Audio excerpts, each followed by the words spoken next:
Please ہمارے channel Urdu کہانیوں کو لائک کیجیے، سبسکرائب کیجیے، فالو کیجیے اینڈ شیئر کیجیے۔ ایک اللہ والے کا مورتی سے نکاح کا واقعہ لے کر آپ کی خدمت میں حاضر ہوئی ہوں۔ پلیز ہمارے چینل کو لازمی سبسکرائب کیجیے۔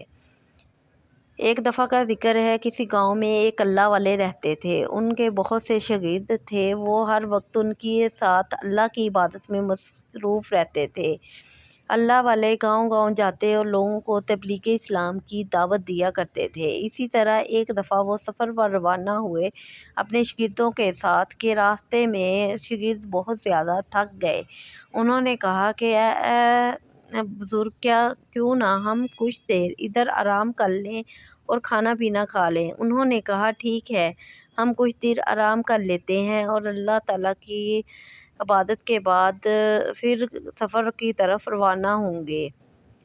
وہ ادھر بیٹھ گئے۔ انہوں نے اپنے ایک شاگرد کو پاس ہی بستی تھی، اس میں بھیج دیا کہ جاؤ جا کر کھانا لے کر آؤ۔ وہ شاگرد بستی کی طرف چلا گیا۔ اس نے وہاں جا کر دیکھا کہ کچھ لوگ ایک مورتی کے پاس جمع ہیں۔ وہ بھی ادھر کی طرف چل دیا۔ اس نے کہا کیوں نہ جا کر دیکھا جاؤں۔ وہ جیسے ہی اس مورتی کی طرف گیا، اس کا دھیان وہیں اٹک گیا۔ وہ سارے لوگ وہاں انتظار کر رہے تھے، وہ واپس نہ آیا۔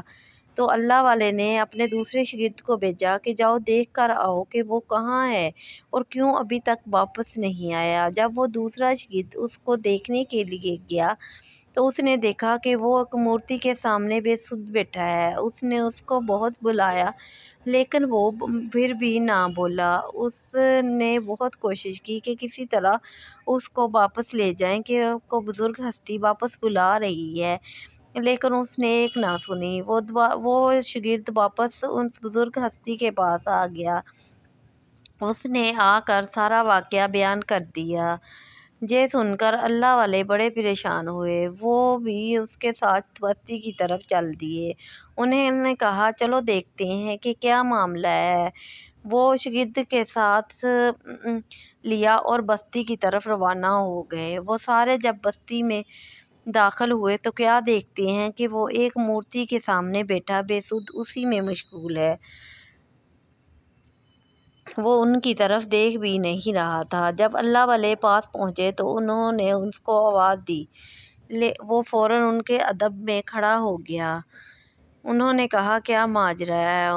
اس نے کہا مجھے اس مورتی سے پیار ہو گیا ہے، میں اس کو لیے بغیر جہاں سے نہیں جاؤں گا۔ اللہ والے بڑے پریشان ہوئے۔ انہوں نے کہا یہ کیسے ہو سکتا ہے کہ تم ایک مورتی کو اپنے ساتھ لے جاؤ؟ اس نے کہا میں اس سے عشق کرتا ہوں، عشق کی کوئی انتہا نہیں ہوتی، کچھ بھی ہو جائے میں اس کو لیے بغیر واپس نہیں جاؤں گا۔ اللہ والے نے اس کی کیفیت سمجھ لی اور انہوں نے سوچا کیوں نہ کوئی حل نکالا جائے اس کا۔ وہاں ایک پنڈت آ گئے۔ انہوں نے کہا یہ تو اچھی بات ہے کہ یہ اس کے عشق میں مشغول ہو گیا ہے، سارے لوگ ہی اس سے پیار کرتے ہیں، یہ اس سے ہم جو کچھ مانگتے ہیں یہ ہمیں دیتی ہے۔ اللہ والے نے کہا یہ اس کا کوئی کمال نہیں ہے، اس میں یہ کچھ نہیں دے سکتی، جو دیتا ہے رب دیتا ہے، جو کرتا ہے رب کرتا ہے۔ پھر اللہ والے نے رب کے حضور نیت باندھ لی اور 2 نفل ادا کیے۔ انہوں نے نفل کے بعد رب سے التجا کی، اے اللہ تو سب کچھ جاننے والا ہے، تو چاہے تو کچھ بھی کر سکتا ہے۔ انہوں نے دعا کر دی اور وہ مورتی میں جان آ گئی۔ وہ فوراً مورتی اٹھ کھڑی ہوئی۔ ان کو دیکھ کر سارے بڑے حیران پریشان ہو گئے کہ یہ کیسے ہو گیا۔ اس نے کہا اللہ والے نے کہ یہ رب کی ذات ہے، جو چاہے کر سکتی ہے۔ اس نے مورتی کو مسلمان کیا، اس کے ساتھ نکاح کیا۔ یہ دیکھ کر سارے مسلمان ہو گئے۔ رب کے آگے کیا فریاد کرو تو کیا کچھ نہیں ہو سکتا، اللہ جو چاہتا ہے کرتا ہے، اس لیے رب سے اپنی امیدیں